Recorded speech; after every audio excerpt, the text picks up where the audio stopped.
Nous voulons, Seigneur, te donner toute gloire. Tu agis puissamment parce que tu es un Dieu d'amour, tu nous aimes, Seigneur. Et tu veux encore nous restaurer, nous édifier, nous encourager, nous relever, nous donner, Seigneur, ce fondement inébranlable qui est ta parole. Viens, Seigneur, parler à nos cœurs ce matin, par la puissance du nom de Jésus. Amen. Amen. Vous allez bien? Super. Alors vous savez,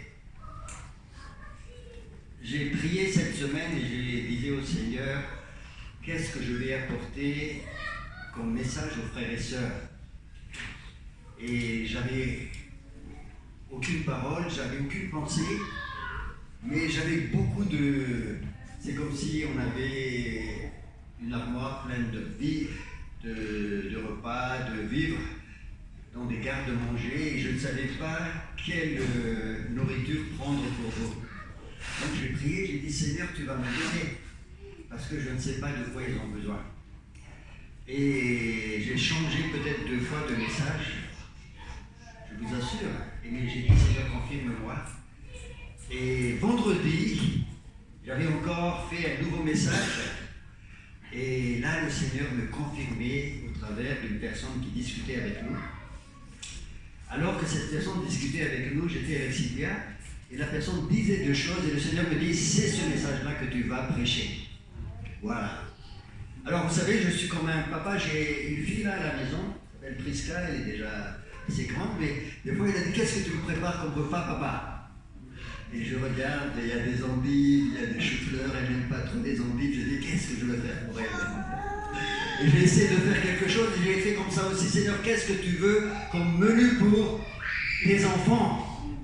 Alors le Seigneur m'a donné une parole, je suis sûr que ça va vous édifier, ça va vous consoler. Le Seigneur va donner, distribuer dans les cœurs la puissance de la parole. Vous savez, quand Jésus a distribué le pain, il a distribué à tout le monde et chacun va recevoir ce pain de vie qui descend du ciel et qui donne la vie au monde entier. Jésus a dit, ce n'est pas Moïse, dans Jean chapitre 6, qui vous donne le pain. Mais c'est moi qui suis le pain qui descend du ciel et qui donne la vie au monde. Jésus est le pain de vie. Jésus est le pain de vie et ce matin, Jésus va te donner ton pain quotidien. Alors, je rappelle un petit peu ce qu'on a vu pendant ces quelques dimanches. En fait, on a fait une série de messages sur Josué. Vous vous rappelez? On a commencé par dire, Josué donc a reçu une promesse de l'héritage au travers de Moïse, d'Abraham. Et donc Dieu lui a dit, tu vas aller conquérir cette terre promise. Et donc c'était une promesse d'héritage, mais il fallait venir et saisir l'héritage. D'où la nécessité d'être fortifié. Et Dieu lui a dit, fortifie-toi et prends courage. Ne t'ai-je pas dit, vas-y. Et donc il est rentré dans cette terre promise, mais quand il est rentré, Dieu lui a dit, avant d'attaquer Jéricho, je vais m'occuper de toi. Vous vous rappelez? Parce que je vais te faire passer par Gilgal. Et à Gilgal, il y avait la circoncision, il y avait cette volonté de Dieu d'ôter la honte qui venait de l'Égypte, du monde. Dieu veut réparer, Dieu veut restaurer, Dieu veut briser tout ce qui a été hérité de l'Égypte et il veut relever. Et quand Josué est passé par Gilgal, la circoncision, le dépouillement des œuvres de la chair, Dieu a enlevé la honte dans sa vie, il a retrouvé son identité, il était face à Jéricho, et à ce moment-là, il rentre dans Jéricho et Dieu lui a dit, c'est moi le chef ici. C'est moi le chef, tu obéis, enlève tes souliers et tu vas rentrer par la foi. Et par la foi, il a fait tomber les murs de Jéricho. Vous vous rappelez? Mais même si on est dans la terre promise, on n'est pas infaillible, on n'est pas invincible. L'ennemi guette toujours. Et c'est ce qui est arrivé à Haï. Et sont tombés dans la convoitise au travers d'un monsieur qui s'appelle Akan. Et du coup, là, les enfants d'Israël ont connu un échec, une défaite. Mais Dieu les a relevés de nouveau. Ils sont repartis, mais ils étaient obligés de revenir à Gilgal, à la croix. Et là, Dieu m'a rappelé que c'est bien tout ça. C'est bien, mais c'est pas suffisant jusqu'à maintenant. Le focus était sur Josué. sur leur foi, sur leur courage. Mais maintenant, je vais te dire, c'est moi qui suis avec toi. Vous vous rappelez? Quand il a dit à Moïse, j'ai vu la souffrance, la misère de mon peuple, j'ai entendu son cri, ses douleurs, et je suis descendu pour te faire remonter. Dieu est avec nous. C'est pas sur toi simplement, ta foi, mais Dieu est là. Dieu est là, Dieu marche avec nous. Et à partir de là, on a vu ce texte de l'ombre qui nous rappelle que nous sommes un tabernacle du Seigneur. Vous vous rappelez? Tabernacle, ça veut dire la demeure de Dieu. Je suis la demeure de Dieu. Le focus est sur moi, mais je suis la demeure de Dieu et j'amène Dieu avec moi dans la terre promise. Waouh! Et c'est le Nouveau Testament nous rappelle cela, que nous sommes le temple du Saint-Esprit. 1 Corinthiens chapitre 6, 19-20. Ne savez-vous pas que vous êtes le temple du Saint-Esprit qui est en vous et que vous avez reçu de Dieu et vous ne vous appartenez pas à vous-même. Vous avez été rachetés. Voilà. Vous avez été rachetés. Et Jésus, quand il parle dans Jean chapitre 14, verset 23, il disait ceci: si quelqu'un m'aime, le Père l'aimera, et moi et le Père, nous venons en lui et nous ferons notre demeure en lui. Tu es le tabernacle du Seigneur. Dis à ton voisin, tu es le tabernacle. Tu ne rentres pas dans la terre promise tout seul. Tu rentres avec Dieu parce que tu es l'habitation de Dieu en esprit. Tu es édifié pour former une habitation de Dieu en esprit. Nous rentrons avec Dieu dans la terre promise. Amen. Et le Seigneur me dit, et c'est là que je viens en venir à mon message ce matin. Le Seigneur m'a dit, c'est vrai que tu es le tabernacle. La nuée te couvrait. C'est-à-dire que tu es sous couvert du Seigneur. Depuis le soir jusqu'au matin. H24. Dieu est présent. La nuée aussi te guide. Partout où tu vas, Dieu est là. Donc c'est une assurance, c'est une garantie incroyable. Vous êtes encore dans la crainte? La nuée est là, la nuée te couvre, la nuée te guide. Dieu est avec toi, tu es la demeure de Dieu. Et si dans l'Ancien Testament c'était comme ça, à combien plus forte raison dans le Nouveau Testament? Nous sommes l'habitation de Dieu en esprit. Mais ce matin, le Seigneur me dit, je vais encore ajouter quelque chose en plus. Alors je vous invite à ouvrir votre Bible dans 1 Chronique chapitre 13. 1 Chronique chapitre 13. 1 Chronique chapitre 13.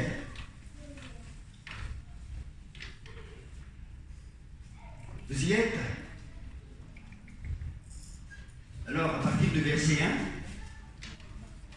1, alors si vous avez la possibilité de garder votre Bible ouverte, c'est bien. Sinon, vous allez suivre avec le texte qui sera affiché en haut. 1 Chronique chapitre 13 à partir du verset 1. David tint conseil avec les chefs des milliers et des centaines avec tous les princes. Et David dit à toute l'assemblée d'Israël, si vous le trouvez bon, et si cela vient de l'Éternel, notre Dieu, envoyons de tous côtés vers nos frères qui restent dans toutes les contrées d'Israël et aussi vers les sacrificateurs et les Lévites dans les villes où sont leurs banlieues afin qu'ils se réunissent à nous. Là, David organise une grande réunion très importante. Et vous savez, il s'agit de l'arche. Donc l'arche est toujours là, l'arche qui symbolise la présence de Dieu, qui était à Gilgal, vous vous le rappelez? Et après, ils ont amené ça à Silo, à partir de Josué chapitre 18. Ils ont terminé la conquête de toute la terre promise et ils ont installé l'arche à Silo. Et là, David organise un grand rassemblement et il dit ceci: ramenons auprès de nous l'arche de notre Dieu. La présence de Dieu donc, car nous ne nous en sommes pas occupés du temps de Saül. Vous savez, il s'est passé beaucoup de temps. L'arche était, je disais, à Gilgal, ensuite ils ont ramené à Silo. Et là, David a eu cette idée de prendre l'arche et de l'amener à Jérusalem. La présence de Dieu, symbole de la présence de Dieu. Verset 4. Toute l'assemblée décida de faire ainsi, car la chose parut convenable à tout le peuple. Tout le peuple était d'accord, ok, c'est une bonne idée, on amène l'arche et on le ramène ici. Pourquoi réunir tout ce peuple? Tout ce peuple voulait s'occuper de la présence de Dieu, parce que l'arche symbolisait la présence de Dieu. Vous êtes d'accord avec moi? Et c'était l'ordre du jour de ce grand rassemblement. Il y a une grande décision à prendre. Et la décision que l'Assemblée a prise, il a paru convenable à tout le peuple d'amener l'arche à Jérusalem. Verset 5. David assembla tout Israël depuis le Shishor d'Égypte jusqu'à l'entrée de Hamath pour faire venir de Kirjath-Jéarim l'arche de Dieu. Et donc, ils ont mis dans la maison d'Abinadab à Kirjath-Jéarim. Donc, c'est là que David voulait prendre l'arche et l'amener à Jérusalem. Et l'arche est restée pendant 20 ans dans cette maison. Et là, David se réveille. Oh, nous ne sommes pas occupés de la présence de Dieu. Tiens, il faut que nous prenions l'arche. Il a fait un grand rassemblement. Vous voyez un petit peu l'histoire? Et ça a duré beaucoup d'années. Donc, pendant 20 ans, l'arche est restée là. Et au verset 6, toujours dans 1 Chronique chapitre 13, et David, avec tout Israël, monta à Baala, à Kirjath-Jéarim, qui est à Juda, pour faire monter de là l'arche de Dieu, devant laquelle est invoqué le nom de l'Éternel, qui réside entre les chérubins. C'est un très beau projet. Ils mirent sur un char neuf, waouh, un char flambant neuf, l'arche de Dieu, qu'ils emportèrent de la maison d'Abinadab. Uza et Ajo conduisaient le char, des jeunes zélés pour le Seigneur qui conduisaient le char. Verset 8. David et tout Israël dansaient devant Dieu de toute leur force. Aime ton Dieu de toutes tes forces, de toute ta pensée, de toute ton âme. Ils dansaient, ils étaient à fond dans la louange, dans les chants. Ils chantaient en jouant des harpes et des luttes, des tambourins, des cymbales et des trompettes. C'était une grande joie. Waouh! Vous aimeriez bien y être, hein? C'était une grande joie, le char était neuf, quelle belle apparence, une belle louange, une belle conviction, une atmosphère du ciel, quoi.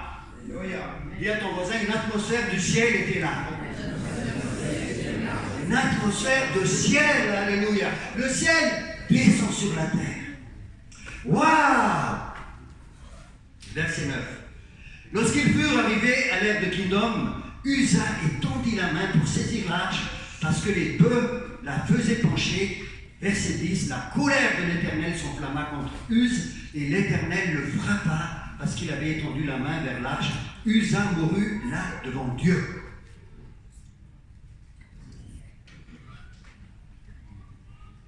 Quel contraste énorme avec ce qui s'est passé auparavant. Verset 11, David fut irrité de ce que l'Éternel avait frappé Uz d'un tel châtiment, et ce lieu a été appelé jusqu'à ce jour Pérez Uza. David eut peur de Dieu en ce jour-là, et il dit, comment ferais-je entrer chez moi l'arche de Dieu? David ne retira pas l'arche chez lui, dans la cité de David, et il la fit conduire dans la maison d'Obed-Édom de Gath. L'arche de Dieu resta 3 mois dans la maison d'Obed-Édom, dans sa maison. À cause de sa peur, David s'est privé de la présence de Dieu. C'était plutôt traumatisme qu'il a eu, David, là. Ce n'était pas une crainte normale de Dieu. Parce qu'une crainte normale de Dieu, qu'est-ce que ça fait? Ça produit une attirance vers Dieu. Vous savez, quand un papa aime bien son fils, il le grande, il le fait peur, mais l'enfant va quand même chez son père, parce qu'il a confiance. Mais là, c'est pas ça ce qu'il y avait eu dans le cœur de David, c'était une peur. Il a été terrorisé. Et ce qui s'est passé, incroyablement, dernière phrase, et l'Éternel bénit la maison d'Obed-Édom et tout ce qui lui appartenait. Dieu a béni la maison parce qu'il était là. Waouh! Il y a quelque chose là qu'il faut comprendre. Qu'est-ce qui s'est passé? Waouh! L'arche, la présence de Dieu devrait être une source de bénédiction, mais là, bizarrement, c'est la mort. Et David, qu'est-ce qu'il va faire? Il va prendre du recul, il va dire qu'est-ce qui s'est passé? Il va prendre la parole de Dieu, il va essayer d'étudier et de comprendre. Et voilà ce qu'il a compris, je le pense vraiment. Le Saint-Esprit ne fera jamais une chose contraire à la parole de Dieu. Répète ça. Le Saint-Esprit ne fera jamais une chose contraire à la parole de Dieu. Tu peux être dans la joie, tu peux être dans la louange, tu peux être dans l'aisance, tout ce que tu veux, mais le Saint-Esprit te conduit toujours vers la parole de Dieu. Il prend la parole, il l'applique à ta vie. Donc tu ne peux pas avoir une liberté sans limite. Dieu te donne la parole comme cadre, parce que Dieu est la parole de Dieu. Alors c'est ça ce que Dieu m'a dit.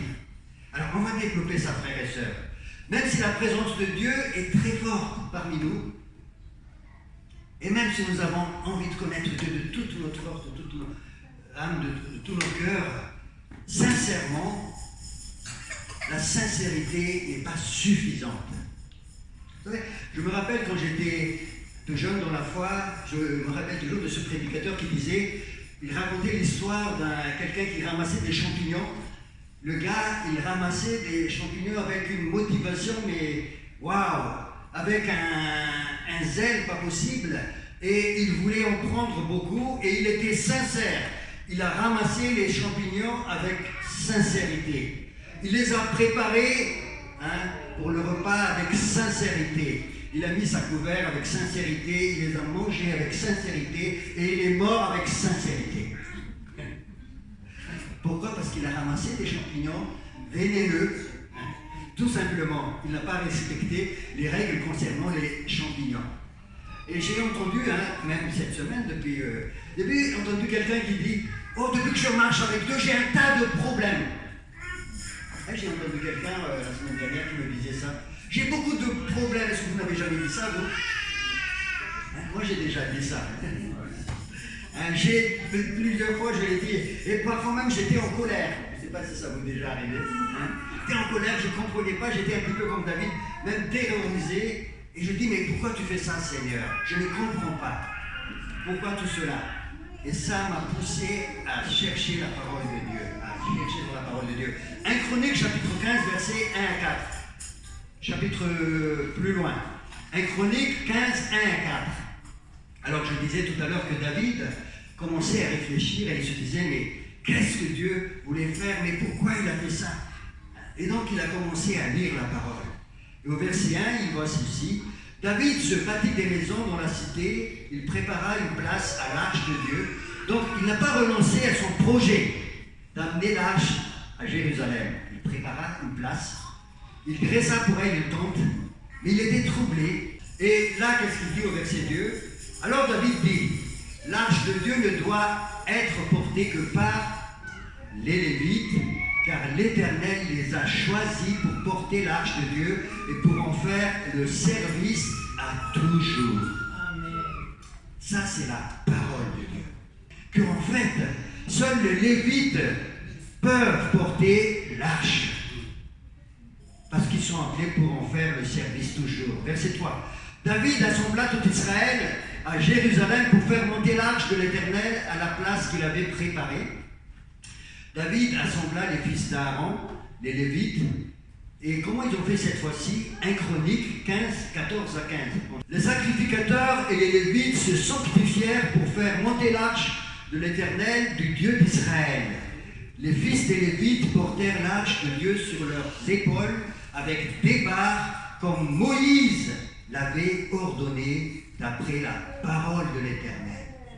Moïse avait ordonné quelque chose d'après la parole de l'Éternel parce que l'arche symbolisait la présence de Dieu, la sainteté de Dieu.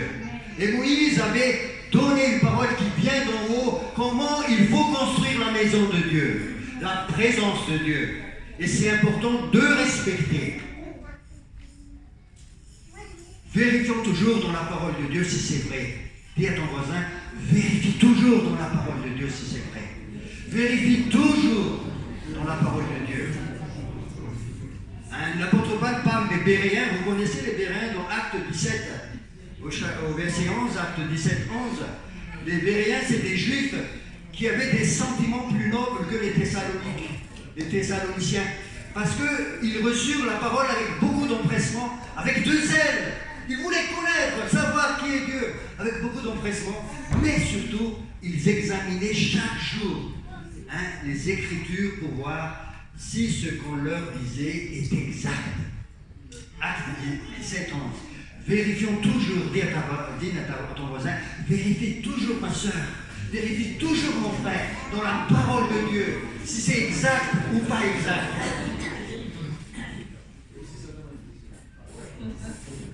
David, qu'est-ce qu'il avait? Il était zélé, il était rempli de joie. Dieu ne lui a pas dit de ne pas avoir de la joie, ni de ne pas être zélé. Au contraire, Dieu veut que nous l'aimons de tout notre cœur, de toute notre âme, de toute notre pensée.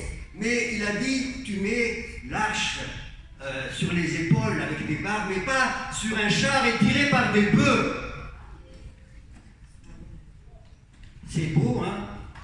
Le char flambant neuf, c'est les bœufs aussi, c'est moins fatigant quand même. Attends, mais c'est pas ça ce que Dieu voulait. Et dans Nombre, chapitre 4, verset 15, on va vérifier encore. Nombre 4, verset 15. C'est là qu'on définit un petit peu, si vous voulez, les fonctions des Lévites. Les Lévites, donc, c'est les descendants d'Aaron, et ils ont ce rôle de servir dans le temple, hein, dans la tente de la rencontre. Verset 15, Nombre 4.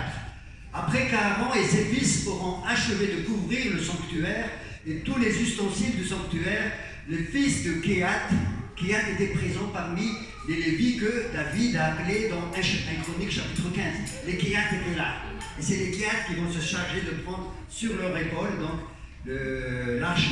Et donc les fils de Kehat viendront au départ du camp pour les porter, mais ils ne toucheront point les choses saintes, de peur qu'ils ne meurent.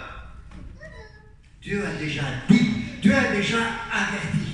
C'est des choses saintes et tu ne peux pas toucher comme ça. Les fils de Kehat parmi les fils de Lévi ont donc cette fonction, mais ils ne doivent pas toucher. Il y a un danger de mort là, parce que la sainteté de Dieu est là. Mais je vous rassure, frères et sœurs, le sang de Jésus a été versé.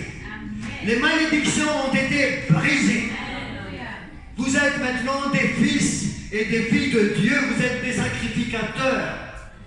Vous, par contre, vous êtes un peuple élu, une nation sainte, un peuple de sacrificateurs, un peuple racheté afin d'annoncer les vertus de celui qui vous a appelé des ténèbres à son admirable lumière. Alléluia. Avant, vous n'étiez pas un peuple. Maintenant, vous êtes le peuple de Dieu. Avant, vous n'avez pas obtenu miséricorde. Maintenant, vous avez obtenu miséricorde. 1 Pierre, chapitre 2, versets 9 et 10, ce que je dis là. Vous avez obtenu miséricorde grâce au sang de Jésus. Vous pouvez maintenant rentrer dans le lieu très saint. Waouh! Vous pouvez, mais ça, Dieu nous rappelle qu'il n'y a pas d'autre chemin que Jésus. À travers de ce danger grave, il n'y a pas d'autre chemin sur le sang de Jésus qui nous a ouvert au moyen de son sang une libre entrée dans le sanctuaire, dit Hébreux chapitre 10, 19 et 20, par la route nouvelle et vivante qu'il a inaugurée pour nous au travers de son corps qui a été déchiré, au travers de sa chair. Dieu ouvre un chemin nouveau pour nous. Il est le seul chemin qui nous amène vers le lieu très saint. Donc n'ayez aucune crainte, je ne suis pas là pour vous faire peur. Je suis là pour vous dire, la croix est suffisante. Waouh! La croix est importante. Tu as besoin du sang de Jésus. Sans effusion de sang, il n'y a pas de pardon. Hébreux chapitre 9, verset 22. Donc, Dieu ne peut pas se renier parce que ce qu'il a dit, c'est son être. Dieu et sa parole, c'est un tout. Tu ne peux pas te dissocier. Toi, je peux te dissocier de ta parole. Et tu n'as pas tenu ta parole, toi. Et toi, tu n'as pas tenu ta parole, toi. On peut faire ça. Quand tu dis des choses, ce n'est pas forcément vrai. Sauf quand tu reçois une parole de connaissance, une parole de sagesse. Dieu te donne, et à ce moment-là, cette parole devient créatrice. Elle appelle des choses qui n'existent pas, dit l'apôtre Paul dans Romains chapitre 4. La parole devient créatrice. C'est ce qu'on dit aussi dans notre façon de parler. C'est du rhéma, mon frère. C'est du rhéma, ma soeur. Dieu te parle. Hein, quand Jésus a dit à l'apôtre Pierre, quand il a péché toute la nuit, Luc chapitre 5, il a péché toute la nuit, il n'a rien vu. Et les gens étaient en train de nettoyer les filets, de ramasser, de mettre dans une barque. Et là, Jésus arrive, il enseigne, et il vient vers l'apôtre Pierre, il a dit, va maintenant un peu plus loin dans les eaux profondes. Et un peu plus loin, il a dit, jette ton filet à droite. Là, aïe aïe aïe. Et là, dans le texte grec, c'est rhéma. L'apôtre Pierre dit, sur ta parole, je jette le filet. sur ta parole, sur le rhéma de Dieu, je jette. Il n'y a pas besoin de consulter ton émotion, ni ton sentiment, ni l'ambiance, mais tu obéis parce que c'est Dieu qui parle. C'est la parole de Dieu, c'est Dieu et sa parole, c'est indivisible. Indivisible. Et c'est ça qu'il faut bien comprendre. Dieu ne peut pas renier sa parole. Au commencement était la parole, et la parole était avec Dieu. Jean chapitre 1. Et la parole était Dieu. Et la parole était avec Dieu. En elle était la vie, et la vie était la lumière des hommes. Tout a été fait par elle, et rien de ce qui a été fait n'a pas été fait sans elle, dit l'apôtre Jean. Au commencement était la parole, et la parole était Dieu. Et un peu plus loin, au verset 11, il dit ceci: elle est venue, la parole est venue chez les siens, et les siens ne l'ont point reçue. Verset 12, mais à tous ceux qui l'ont reçu, à ceux qui croient en son nom, elle a donné le pouvoir de devenir enfants de Dieu. Elle, c'est qui? C'est la parole. Et un peu plus bas, ces gens qui sont devenus enfants de Dieu sont nés ni du sang, ni de la volonté de la chair, mais de la volonté même de Dieu. Et 14, écoutez bien, 14, verset 14, et la parole a été faite chair, et elle habitait parmi nous, pleine de grâce et de vérité. Qui c'est ça? C'est Jésus. Donc Jésus, la parole de Dieu, ne peut pas être scindé en Dieu. Quand la parole, les Saint-Esprit t'animent, il te ramène à la parole. Il ne t'amène pas dans les nuages en train de... Il t'amène vers l'éclairage de la parole de Dieu. C'est très important de bien comprendre ça, frères et sœurs. L'éclairage de la parole de Dieu. La parole de Dieu est l'autorité suprême en matière de foi, dans l'Église, dans la famille, dans notre vie. La parole a l'autorité. Ce n'est pas moi. Ce n'est pas quelqu'un. Ce n'est pas personne. C'est la parole de Dieu qui est l'autorité suprême dans mon Église. Pourquoi donc tout cela? Je reviens dans 1 Chronique. Pourquoi tout cela? Dans 1 Chronique, chapitre 15, 12 et 13, David lui-même dit, 1 Chronique 15, 12 et 13, vous êtes les chefs de famille des Lévites, sanctifiez-vous et vos frères, et faites monter à la place que je lui ai préparée l'arche de l'Éternel, du Dieu d'Israël. Parce que, verset 13, parce que vous n'y étiez pas là la première fois, l'Éternel notre Dieu nous a frappés. Car nous n'avons pas cherché selon les règles, la loi. Verset 14, les sacrificateurs et les Lévites se sanctifièrent pour faire monter l'arche de l'Éternel, du Dieu d'Israël. Là, David a consulté la parole de Dieu. C'est important, frères et sœurs, de consulter la parole. Dis à ton voisin, consulte la parole. Lis la parole. Combien de fois par jour tu lis la parole de Dieu? Lis la parole le matin, lis la parole le soir, et lis aussi à midi si tu peux. Et même plus que ça, lis dans le métro, lis dans le transport. Laisse le Saint-Esprit apporter son éclairage. Parce que quand la Bible dit que nous n'avons pas besoin d'enseignants, parce que l'onction nous enseigne, ça c'est dans 1 Jean, c'est parce que quand tu lis la parole, l'onction vient sur toi, et l'onction prend cette parole et l'applique à ta vie, à ton cœur. Et ça devient quelque chose qui va transformer ta vie. C'est ça la puissance de la parole de Dieu. Et c'est bien d'être éduqué dans la parole de Dieu. Nous sommes reconnaissants d'avoir des moniteurs, des monitrices qui éduquent nos enfants. Mais un jour viendra où Dieu va prendre cette parole, il va appliquer. Donc c'est toujours bien d'amener les enfants à suivre un chemin. Mais encore faut-il que le Saint-Esprit arrive et à prendre cette parole et l'applique au cœur de l'enfant pour que l'enfant soit converti. Et c'est pour ça que c'est bien aussi pour nous de lire la parole. Parce que le Saint-Esprit va nous rappeler cette parole un jour. Vous vous rappelez, dans Éphésiens chapitre 6, verset 17, la parole de Dieu, c'est quoi? C'est l'épée du Saint-Esprit. Est-ce que vous avez le Saint-Esprit? J'ai le Saint-Esprit parce que la parole le dit. Ce Saint-Esprit-là a besoin d'une épée. A besoin d'une épée. Donc il faut que l'épée soit là. La parole de Dieu. Et Jésus, quand il était confronté au diable, il a été tenté plusieurs fois par le diable. Dans Luc chapitre 3, verset 21, Luc 3, 21, c'est là que Jean-Baptiste a baptisé Jésus. Et Jean-Baptiste ne connaissait pas qui est Jésus exactement. Mais on lui a dit, celui sur qui va descendre une colombe, c'est celui-là, le Fils de Dieu, c'est celui-là, le Messie. Et quand Jean-Baptiste a vu Jésus venir vers lui, et il voyait la colombe, et là il savait que c'est Jésus, l'agneau de Dieu qui ôte le péché du monde.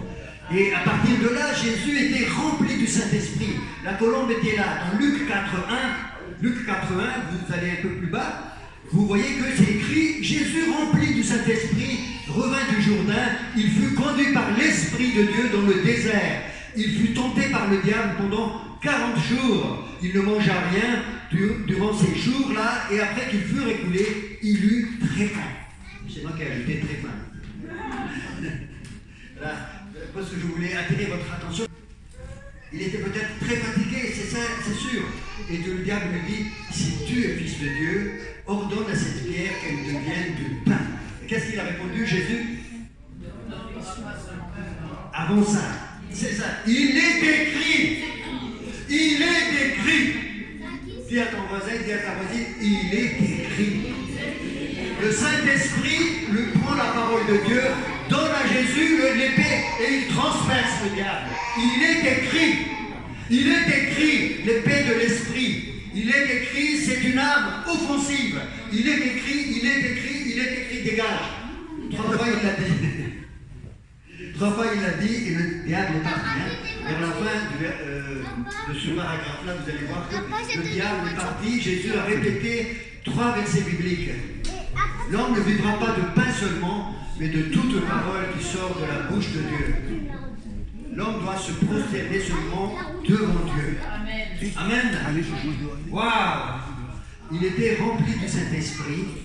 Le Saint-Esprit lui donne la parole et Jésus était soumis à la parole de Dieu.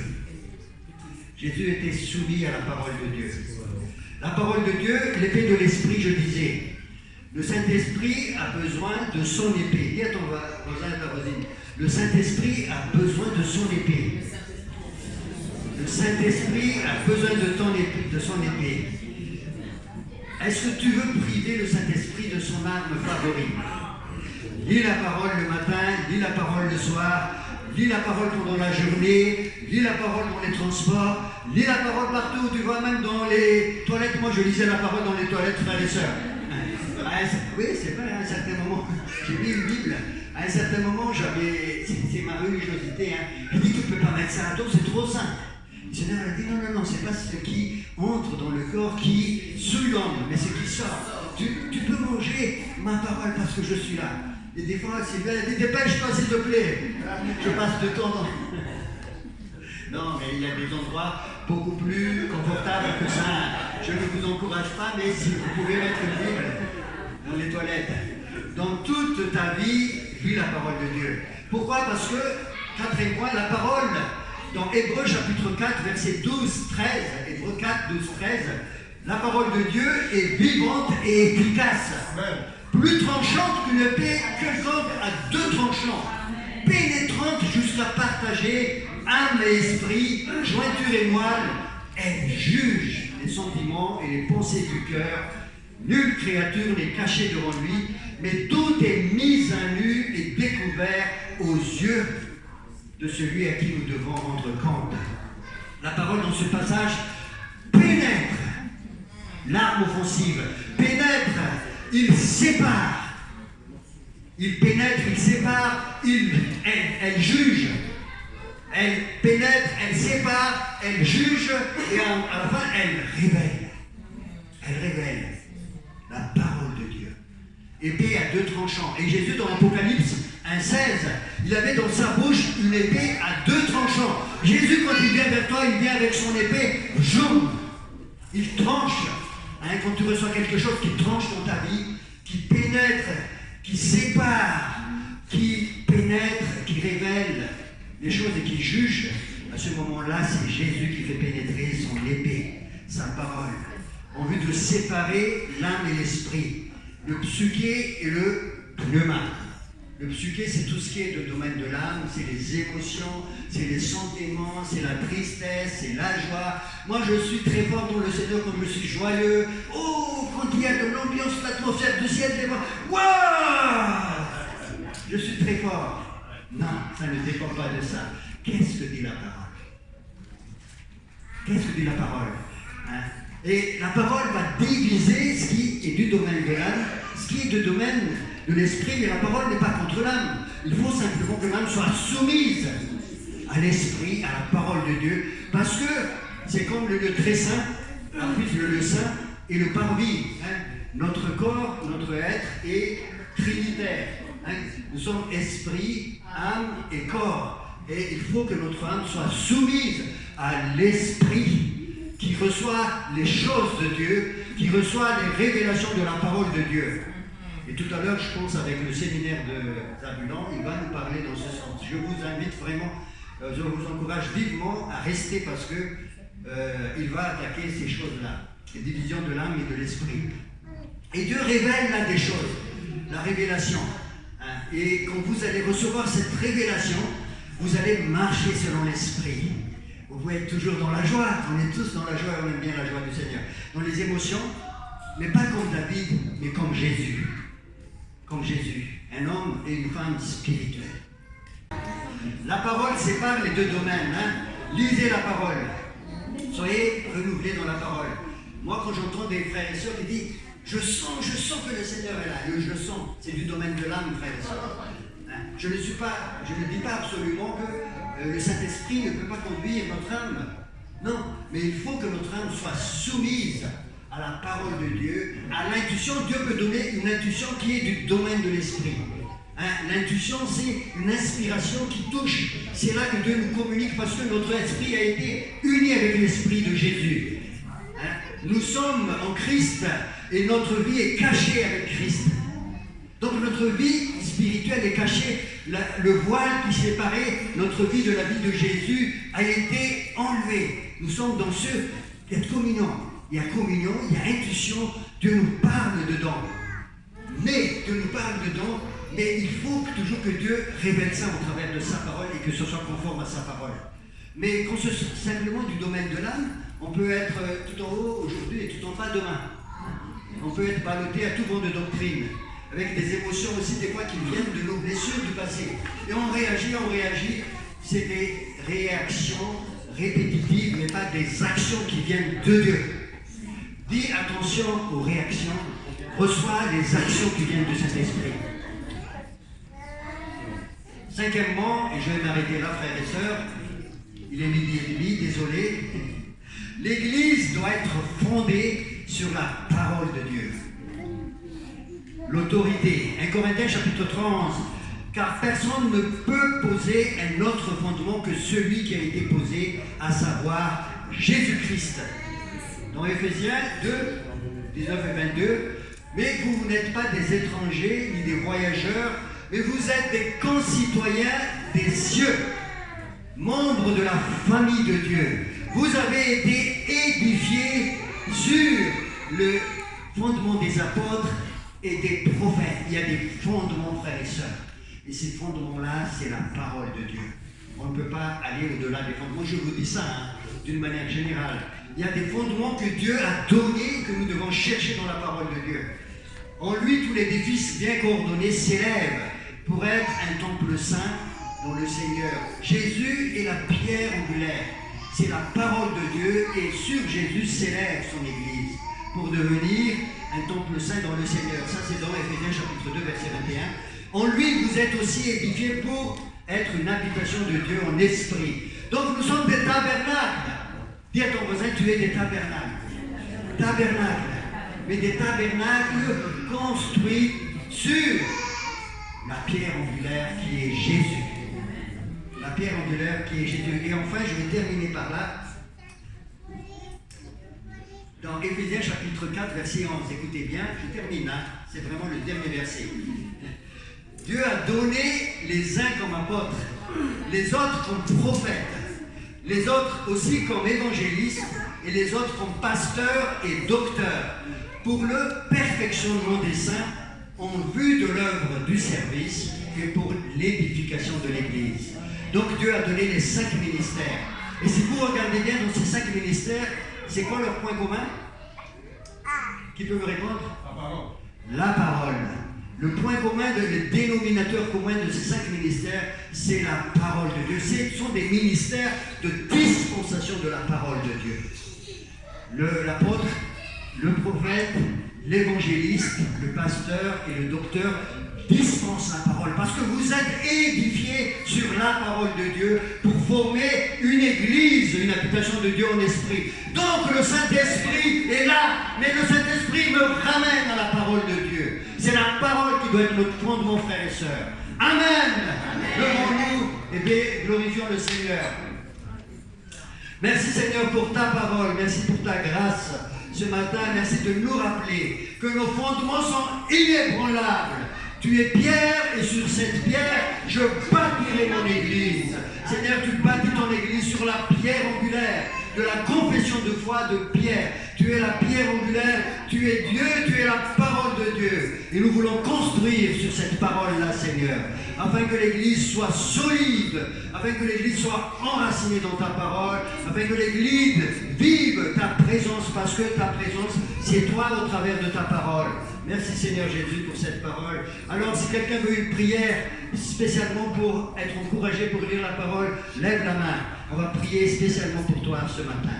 Pour que tu lises 2, 3, 4, 5, 6 fois la parole. Que tu dévores la parole. Seigneur, tu vois ces frères et sœurs qui ont besoin d'être encouragés par la parole. Au nom de Jésus, je brise maintenant toute paresse. Je brise maintenant toute peur. Je brise maintenant toute résistance. Et qu'ils aient envie de dévorer ta parole. Qu'ils aient faim et soif de ta parole. Parce que ta parole est vie et esprit.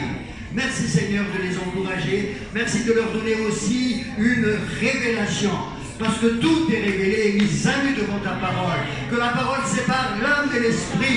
Que la parole juge aussi les pensées du cœur et les sentiments sont brisés au nom de Jésus par la parole de Dieu. Et que tu les édifies pour former le temple du Dieu vivant. On va prendre un chant. Merci.